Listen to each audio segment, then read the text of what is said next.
জাতীয় নির্বাচনের সব প্রস্তুতি ডিসেম্বরের মধ্যে শেষ করার নির্দেশ প্রধান উপদেষ্টা। রমজানের আগেই হতে পারে ভোট।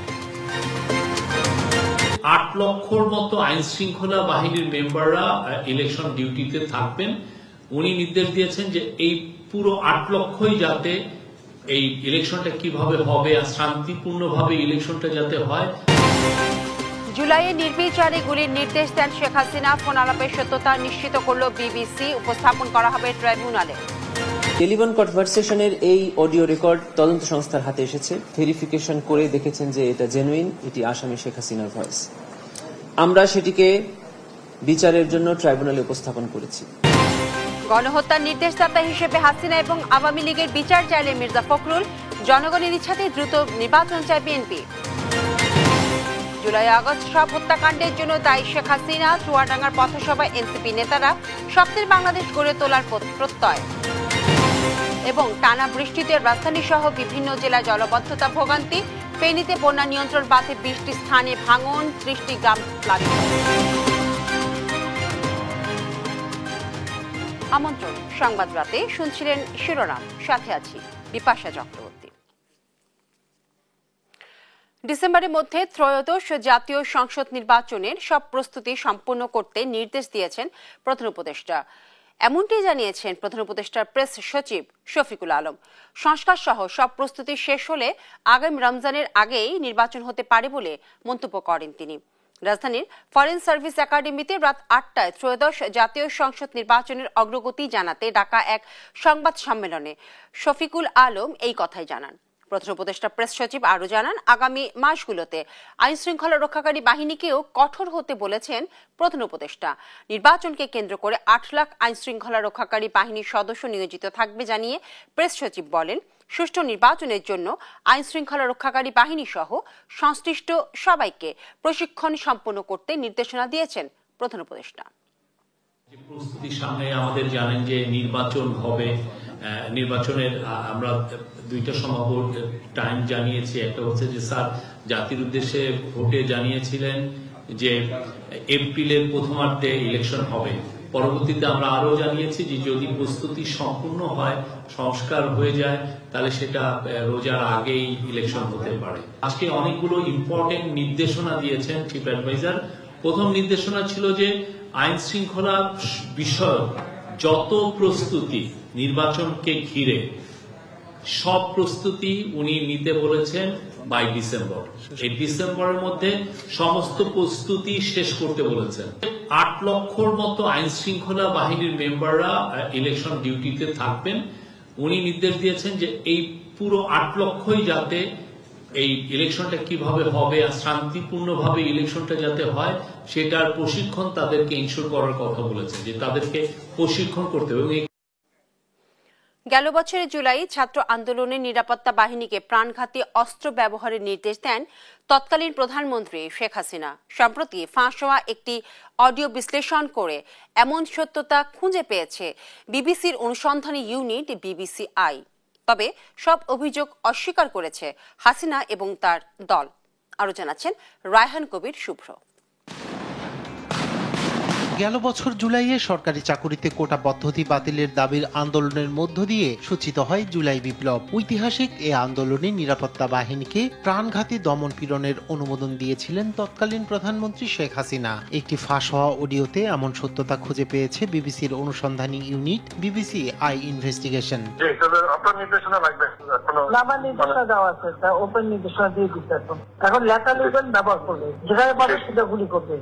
বিবিসি জানায় ফোন কলটি রেকর্ড করেছিল বাংলাদেশের সরকারি সংস্থা ন্যাশনাল টেলিকমিউনিকেশনস মনিটরিং সেন্টার। এই ফোন কলের অডিওটি কে ফাঁস করেছে তা জানা যায়নি, তবে এটি অনলাইনে প্রকাশিত হয় চলতি বছরের মার্চের শুরুতে। রেকর্ডটির নিরপেক্ষতা যাচাইয়ের জন্য সেটি ফরেনসিক প্রতিষ্ঠান এয়ারশটের কাছে পাঠায় বিবিসি। প্রতিষ্ঠানটি জানায় এতে কোনো সম্পাদনা, কাটছাঁট বা কৃত্রিম শব্দ সংযোজনের প্রমাণ পাওয়া যায়নি। অডিওটি সম্পর্কে আওয়ামী লীগের একজন মুখপাত্র বলেন, দলের কোনো সিনিয়র নেতা এমনকি প্রধানমন্ত্রী নিজেও বিক্ষোভকারীদের বিরুদ্ধে প্রাণঘাতী বল প্রয়োগের নির্দেশ দিয়েছেন এমন অভিযোগ মিথ্যা ও ভিত্তিহীন। সে সময় যেসব সিদ্ধান্ত নেওয়া হয়েছিল সেগুলো পরিস্থিতির আলোকে এবং প্রাণহানি কমানোর উদ্দেশ্য বলেও দাবি তার। এদিকে এই অডিও ক্লিপটি শেখ হাসিনার বিরুদ্ধে মানবতা বিরোধী অপরাধে গঠিত বিশেষ ট্রাইব্যুনালে মূল প্রমাণ হিসেবে ব্যবহারের প্রস্তুতি নিচ্ছে রাষ্ট্রপক্ষ। শেখ হাসিনা ভারতে অবস্থান করায় তার অনুপস্থিতিতেই মামলাটি চলছে। রায়হান কবি শুভ্র, নিউজ ডেস্ক, দেশ টিভি। মারণাস্ত্র ব্যবহার এবং নির্বিচারে গুলির নির্দেশ দেয়া নিয়ে শেখ হাসিনার ফোনালাপের আন্তর্জাতিক ভেরিফিকেশন মামলার স্বচ্ছতা বাড়বে। বিবিসি এর এই ডকুমেন্ট ট্রাইব্যুনালে উপস্থাপন করা হবে বলে জানিয়েছেন প্রসিকিউটর কাজী MH তামিম। ফাঁস হওয়া ফোনালাপ যাচাই করে তৈরি এই প্রতিবেদন শেখ হাসিনার বিরুদ্ধে অভিযোগ প্রমাণে শক্ত ডকুমেন্ট হবে বলে মনে করছে প্রসিকিউশন। আরো জানাচ্ছেন সাবরিনা মজুমদার। আপনার নির্দেশনা লাগবে, আমার নির্দেশনা দেওয়া আছে, ওপেন নির্দেশনা দিয়ে দিচ্ছে। এখন লেখা লিখবেন, ব্যবহার করবে, যেখানে পাবে সেটা গুলি করবে। ক্ষমতায় টিকে থাকতে সে সময় এভাবে আইন শৃঙ্খলা রক্ষাকারী বাহিনীকে প্রাণঘাতী অস্ত্র ব্যবহার করে ছাত্র জনতাকে নির্বিচারে গুলি করার নির্দেশ দেন শেখ হাসিনা। তবে ফোনালাপের সত্যতা নিয়ে প্রশ্ন তুলছিল নানা মহল। মঙ্গলবার জুলাই গণহত্যার বিস্তারিত নিয়ে প্রতিবেদন প্রকাশ করে ব্রিটিশ সংবাদ মাধ্যম বিবিসি, যেখানে উঠে আসে শেখ হাসিনার নির্দেশনা সম্পর্কিত অডিও ক্লিপটি। বিবিসির এই প্রতিবেদন বিষয়ে আন্তর্জাতিক অপরাধ ট্রাইব্যুনালের প্রসিকিউটর গাজী MH তামিম বলেন, মারণাস্ত্র ব্যবহার করতে শেখ হাসিনার নির্দেশনা সম্পর্কিত অডিও এর আগেই যাচাই করেছে CID। তবে এই প্রতিবেদন আরো স্বচ্ছতা বাড়াবে।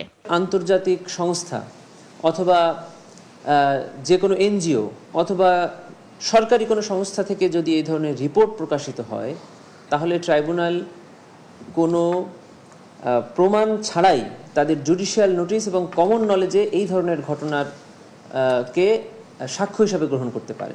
তিনি আরো বলেন, এই প্রতিবেদন ডকুমেন্ট আকারে উপস্থাপন করা হবে ট্রাইব্যুনালে। আমাদের এখানে তদন্ত প্রতিবেদন দাখিল করার আগেই UN এর তদন্ত প্রতিবেদনে এই ঘটনার সত্যতা পেয়েছে। তারপরে ওই একই ঘটনার সত্যতা আমাদের তদন্ত প্রতিবেদনে আসছে। আমরা যে বক্তব্য ট্রাইব্যুনালে দেই, পরবর্তীতে দেখা যায় ন্যাশনালি এবং ইন্টারন্যাশনাল সংস্থাগুলো সেই বক্তব্য সমর্থনেই তাদের প্রতিবেদন প্রকাশ করে।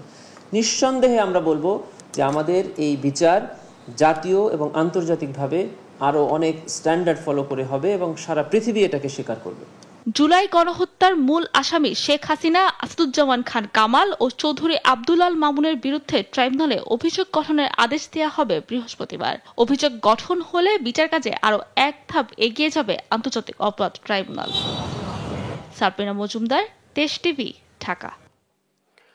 জুলাই গণহত্যায় শেখ হাসিনার পাশাপাশি দল হিসেবে আওয়ামী লীগের দায় থাকলে এর বিচারও দাবি করেছেন বিএনপির মহাসচিব মির্জা ফখরুল ইসলাম আলমগীর। জনগণ চায় বলেই বিএনপি দ্রুত নির্বাচন চায় জানিয়ে তিনি বলেন, সংস্কার এবং নির্বাচনের মধ্যে বিরোধ নেই, তাই যারা নির্বাচন পেছাতে চায় তাদের আরও ভেবে দেখা উচিত। আরো জানাচ্ছেন নিয়াজ মোরশেদ। বৃহস্পতিবার সকালে আগারগাঁও নিউরোসায়েন্স হাসপাতালে চিকিৎসাধীন বিএনপি চেয়ারপারসনের উপদেষ্টা বীর মুক্তিযোদ্ধা আব্দুল কুদ্দুসকে দেখতে যান দলটির মহাসচিব মির্জা ফখরুল ইসলাম আলমগীর। এ সময় তার চিকিৎসার খোঁজখবর নেন তিনি। পরে গণমাধ্যমের সঙ্গে কথা বলেন বিএনপি মহাসচিব, বলেন সংস্কার আর নির্বাচন সাংঘর্ষিক নয়, যারা ফেব্রুয়ারিতে নির্বাচন চায় না তাদের আরো ভেবে দেখা উচিত। সুতরাং যারা মনে করেন যে নির্বাচন প্রয়োজন নেই, আমার মনে হয় তারা আবার চিন্তা করবেন। নির্বাচন প্রয়োজন জনগণের জন্য। সরকার একটা নির্বাচিত সরকার দরকার, যে নির্বাচিত সরকারের সঙ্গে জনগণের সম্পর্ক থাকবে। সেই কারণেই আমরা বলছি যে সংস্কারগুলো হচ্ছে, সংস্কারে আমরা অংশ নিচ্ছি, প্রত্যেকটি সংস্কারের দাবি আমরাই তুলেছি সবার আগে। সুতরাং সংস্কার এবং নির্বাচন এর মধ্যে কোনো কন্ট্রাডিকশন নেই, দুটো একসাথেই চলে। প্রশ্নের জবাবে তিনি বলেন, জুলাই গণ অভ্যুত্থান ঘিরে শেখ হাসিনার পাশাপাশি আওয়ামী লীগ দলীয়ভাবে অপরাধ করলে দলেরও বিচার হওয়া উচিত। দলের প্রধান শেখ হাসিনা তিনি এককভাবে, আমি মনে করি, responsible for the killing of thousands of people এবং যে টর্চার নিপীড়নের জন্য তিনি দায়ী। তার বিচার ইতিমধ্যে শুরু হয়েছে। আমরা আশাবাদী তিনি এবং তার সঙ্গে যারা এই হত্যাকাণ্ডের সঙ্গে, গণহত্যার সঙ্গে এবং এই ফ্যাসিস্ট আক্রমণের সঙ্গে জড়িত তাদের প্রত্যেকেরই বিচার হবে। সেই হিসাবে দল যদি আইনের আওতায় নিয়ে এসে দলও যদি আমরা দেখা যায় যে দলগত হিসাবে, তাহলে অবশ্যই তাদেরও বিচার হওয়া উচিত বলে আমি মনে করি। গণতন্ত্র ফেরাতেই লড়াই চলছে জানিয়ে মহাসচিব বলেন, জনগণ নির্বাচন চায় বলেই বিএনপি এ দাবি তুলেছে। গণতন্ত্রের সবচেয়ে বড় শক্তি যদি কেউ থাকে সেটা হচ্ছে বিএনপি। নিয়াজ মোরশেদ, দেশ টিভি, ঢাকা। জুলাই গণ অভ্যুত্থানে সব হত্যাকাণ্ডের জন্য শেখ হাসিনাকে দায়ী করেছেন এনসিপি আহ্বায়ক নাহিদ ইসলাম। দেশ গড়তে জুলাই পদযাত্রার অংশ হিসেবে চুয়াডাঙ্গার পথসভায় এই মন্তব্য করেন তিনি। এ সময় ভারতের কঠোর সমালোচনা করে নাহিদ ইসলাম বলেন, দখলদার ও দুর্নীতিবাজদের বিরুদ্ধে এনসিপির লড়াই চলবে। আর দলের মুখ্য সংগঠক সার্জিস আলম বলেন, স্বপ্নের বাংলাদেশ গড়তেই এনসিপির জন্ম হয়েছে। খায়রুজ্জামান সেতুর তথ্য এবং ছবিতে জানাচ্ছেন আব্দুল্লাহ আল মারুফ। জুলাই গণ অভ্যুত্থানের বার্ষিকীতে জাতীয় নাগরিক পার্টি এনসিপির জুলাই পদযাত্রার নবম দিনের কর্মসূচিতে এক ব্যতিক্রমী দৃশ্যের অবতারণা ঘটে। আলমডাঙ্গা উপজেলায় পদযাত্রা পৌঁছালে কেন্দ্রীয় নেতাদের শুভেচ্ছা জানাতে আশেপাশের বিভিন্ন স্কুলের শিক্ষার্থীরা ইউনিফর্ম পরা অবস্থায় সড়কের পাশে এসে দাঁড়ায়। এ সময় হাত মেলানোর জন্য তারা এগিয়ে এলে এনসিপির উত্তরাঞ্চলের মুখ্য সংগঠক সার্জিস আলম বলেন, শিক্ষার্থীদের ক্লাস ফেলে অনুষ্ঠানে আসা ঠিক হয়নি, তবে তাদের এই ভালোবাসাতে মুগ্ধও হন তিনি।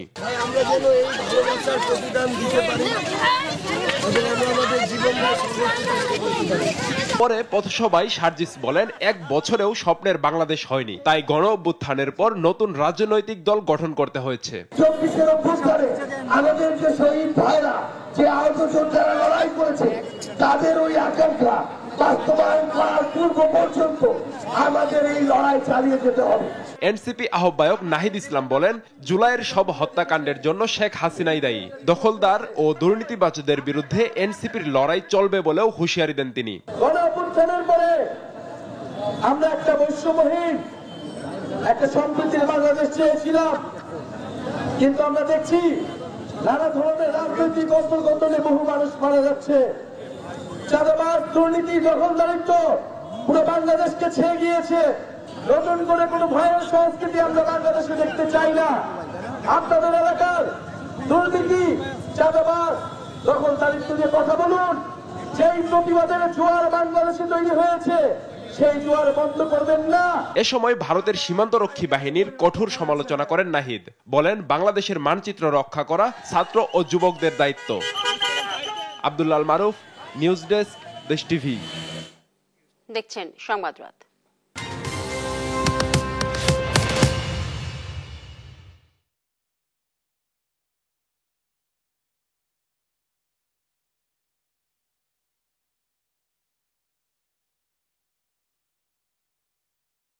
রাজধানীতে কয়েকদিন ধরেই থেমে থেমে হচ্ছে টানা বৃষ্টি। মাস জুড়ে এই ধারা অব্যাহত থাকার পূর্বাভাস দিয়েছে আবহাওয়া অধিদপ্তর। এদিকে বৃষ্টিতে রাজধানীতে ভোগান্তিতে পড়েছে নগরবাসী। সড়কে জলাবদ্ধতা এবং যানবাহন সংকটে এই দুর্ভোগে পড়েন সব শ্রেণী পেশার মানুষ। আরো জানাচ্ছেন ফাহিম ইউসুফ। রাজধানীতে টানা বৃষ্টি জনজীবনে ফেলেছে বড় ধরনের প্রভাব। চলতি জুলাই মাস জুড়ে মাঝারি থেকে ভারী বর্ষণের পূর্বাভাস দিয়েছে আবহাওয়া অধিদপ্তর। ফলে দুর্ভোগ পোহাতে হচ্ছে নগরবাসীকে। বৃষ্টির কারণে রাজধানীর বিভিন্ন এলাকায় তৈরি হয়েছে জলাবদ্ধতা, রাস্তায় দেখা মেলে যানজটের। টানা বৃষ্টিতে দুর্ভোগে স্কুলগামী শিক্ষার্থী সহ শ্রমজীবী মানুষ। রাস্তায় বাসের সংকট ও অতিরিক্ত যাত্রী চাপের কারণে বিপাকে পড়েন নগরবাসী। উপযুক্ত যাত্রীর ছাউনি নেই, আমাদের হয় কোনো দোকানের সামনে দাঁড়াইতে হচ্ছে কিংবা রাস্তার ফুটপাতে দাঁড়াইতে হচ্ছে, বৃষ্টিতে ভিজে যাওয়া লাগতেছে। বৃষ্টিতে ভিজলে তো ভাই পানিবাহিত রোগ, জ্বর, ঠান্ডা, সর্দি কাশি আছি। রাস্তাঘাটে পানি জমে থাকে, কোনো পরিবর্তন নেই। যাত্রী কম আছে এখন, আর বেশিরভাগ যাচ্ছে অটো যাচ্ছে, বা রিক্সা তো কম ওঠে। রিক্সাওয়ালারা অতিরিক্ত আমাদের যেতে হবে, যার জন্য অতিরিক্ত বসে থাকে। আবহাওয়া অধিদপ্তর জানায়, মৌসুমী বায়ুর প্রভাবে আগামী এক সপ্তাহ পর্যন্ত ঢাকা সহ দেশের মধ্য ও দক্ষিণাঞ্চলে মাঝারি থেকে ভারী বৃষ্টির সম্ভাবনা রয়েছে। 24 ঘন্টার সর্বোচ্চ বৃষ্টিপাত আমরা দেখেছি 399 মিলিমিটার ফেনীতে এবং ঢাকায় 77 মিলিমিটার। ময়মনসিংহ, সিলেট, ঢাকা, রাজশাহী, খুলনা, বরিশাল, চট্টগ্রাম বিভাগের অধিকাংশ জায়গায় এবং রংপুর বিভাগের অনেক জায়গায় হালকা থেকে মাঝারি ধরনের বৃষ্টি অথবা বজ্রসহ বৃষ্টিপাতের সম্ভাবনা আছে। সেই সঙ্গে ঢাকা, খুলনা, বরিশাল এবং চট্টগ্রাম বিভাগের কোথাও কোথাও ভারী থেকে অতি ভারী বর্ষণের সম্ভাবনা আছে। গোটা মাসেই হয়তো বা কম বেশি বৃষ্টিপাত হবে, তবে সেটা হচ্ছে যে কখনো একটু বাড়বে, কখনো হয়তো বা কমে যাবে। এছাড়া উপকূলীয় সমুদ্র বন্দরগুলোকে 3 নম্বর ও অভ্যন্তরীণ নদী বন্দরগুলোকে 1 নম্বর সতর্ক সংকেত দেখাতে বলা হয়েছে। ফাহিম ইউসুফ, দেশ টিভি, ঢাকা। টানা বৃষ্টি এবং পাহাড়ি ঢলে দেশের বিভিন্ন অঞ্চলে জলাবদ্ধতা দেখা দিয়েছে। চট্টগ্রাম, বরিশাল, নোয়াখালী এবং কক্সবাজারে লাখো মানুষ পড়েছেন চরম দুর্ভোগে। সহকর্মীদের তথ্য এবং ছবিতে জানাচ্ছেন অঙ্কন চৌধুরী। বরিশালে 24 ঘন্টায় 160 কিলোমিটার বৃষ্টিপাতের কারণে নগরীর বিভিন্ন সড়কে ভয়াবহ জলাবদ্ধতা সৃষ্টি হয়েছে।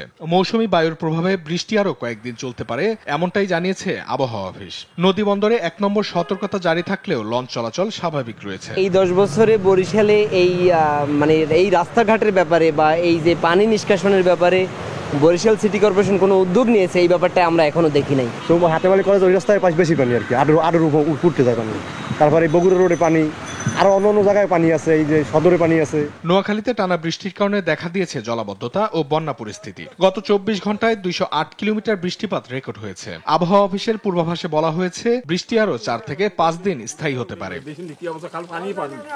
কক্সবাজার জেলার রামু উপজেলায় বাঘখালী নদীর মোহনায় 8টি স্থানে দেখা দিয়েছে ভয়াবহ নদী ভাঙন। অনেকের ঘরবাড়ি ইতিমধ্যেই নদীতে বিলীন হয়ে গেছে। ভাঙন আতঙ্কে মানুষ তাদের ঘরবাড়ি ছেড়ে নিরাপদ স্থানে চলে যেতে বাধ্য হচ্ছেন।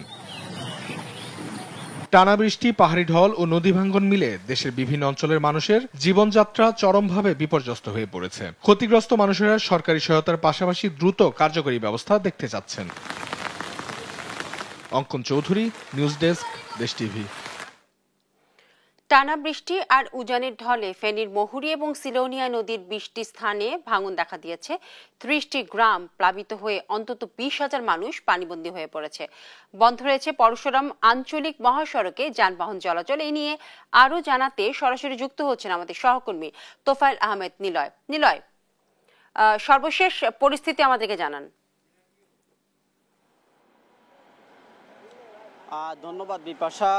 সর্বশেষ পরিস্থিতি বলতে আমরা এখানকার পানি উন্নয়ন বোর্ডের নির্বাহী কর্মকর্তা আফতার হোসেন মজুমদারের সাথে কথা বলেছি। তিনি আমাদেরকে সর্বশেষ যে তথ্য জানিয়েছেন, মুহুরী এবং কহুয়া নদীর 20টি পয়েন্টে ভাঙন রয়েছে। সে ভাঙন দিয়ে এখনো লোকালয়ে পানি ঢুকছে। তবে আসার কথা হচ্ছে গিয়ে মুহুরী এবং কহুয়া ও সিলোনিয়া নদীর পানি বিপদসীমার 6 সেন্টিমিটার নিচ দিয়ে প্রবাহিত হচ্ছে বলে তিনি জানিয়েছেন। এছাড়া ফেনীর যে বন্যা হওয়ার সংখ্যা রয়েছিল সেটিরা অনেকটা কেটেছে।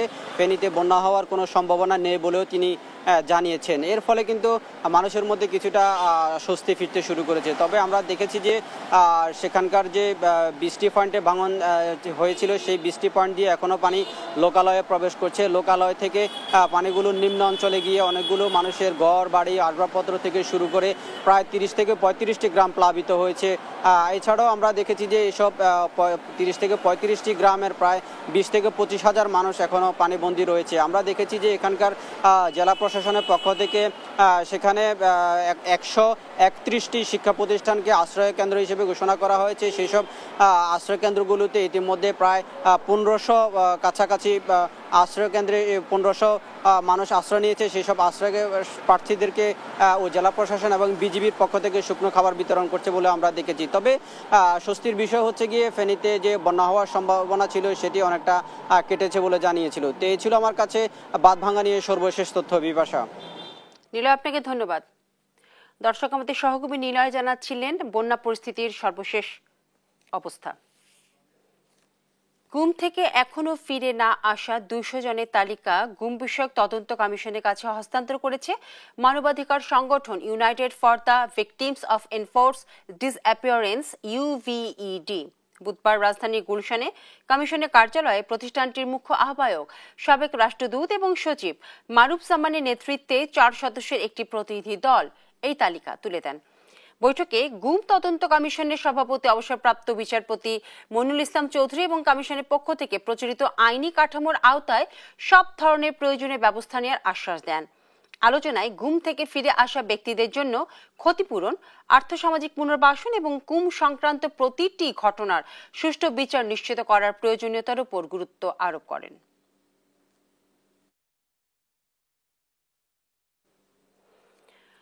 আগামীকাল প্রকাশ হতে যাচ্ছে এসএসসি ও সমমানের পরীক্ষার ফলাফল। দুপুর 2টায় সংশ্লিষ্ট পরীক্ষা কেন্দ্র, শিক্ষা প্রতিষ্ঠান এবং শিক্ষা বোর্ডগুলোর ওয়েবসাইটে প্রকাশ করা হবে ফলাফল।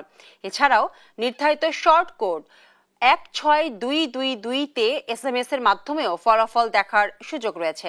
ফলাফল নিয়ে অসন্তুষ্ট শিক্ষার্থীদের জন্য প্রতিবারের মতো এবারও ফল পুনর্নিরীক্ষার আবেদনের সুযোগ রয়েছে। খাতা পুনর্নিরীক্ষণের জন্য SMS এর মাধ্যমে 11 জুলাই থেকে 17 জুলাই পর্যন্ত আবেদন করা যাবে। 2 মাসের কম সময়ের মধ্যে এবারের ফলাফল প্রকাশ হওয়ায় পরীক্ষার ফলাফল হস্তান্তরের ক্ষেত্রে থাকছে না কোনো আনুষ্ঠানিকতা।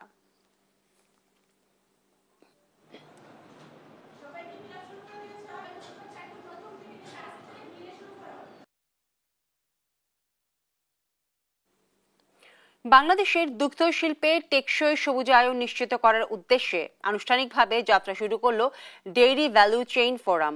বুধবার ঢাকায় হোটেল ইন্টারকন্টিনেন্টালে এই অনুষ্ঠানের আয়োজন করা হয়। অনুষ্ঠানে প্রধান অতিথি প্রাণী সম্পদ অধিদপ্তরের মহাপরিচালক ডক্টর আবু সুফিয়ান, বাংলাদেশের ডেনমার্ক দূতাবাসের deputy head of mission Anders B Carlsen এবং বাংলাদেশ প্রাণী সম্পদ গবেষণা ইনস্টিটিউটের মহাপরিচালক ডক্টর শাকিল ফারুক সহ বিভিন্ন শিক্ষা প্রতিষ্ঠান, উন্নয়ন সংস্থা এবং সরকারি বেসরকারি খাতে সংশ্লিষ্ট প্রতিনিধিবৃন্দরা উপস্থিত ছিলেন। ভবিষ্যতে একটি স্টিয়ারিং কমিটি দ্বারা কাঠামোগত পরিচালনা মডেলের মাধ্যমে ফোরামটি পরিচালিত হবে এবং নিয়মিতভাবে কমিউনিটি, জেলা, জাতীয় এবং আন্তর্জাতিক পর্যায়ে সংযোগ স্থাপন করবে বলে জানান তারা।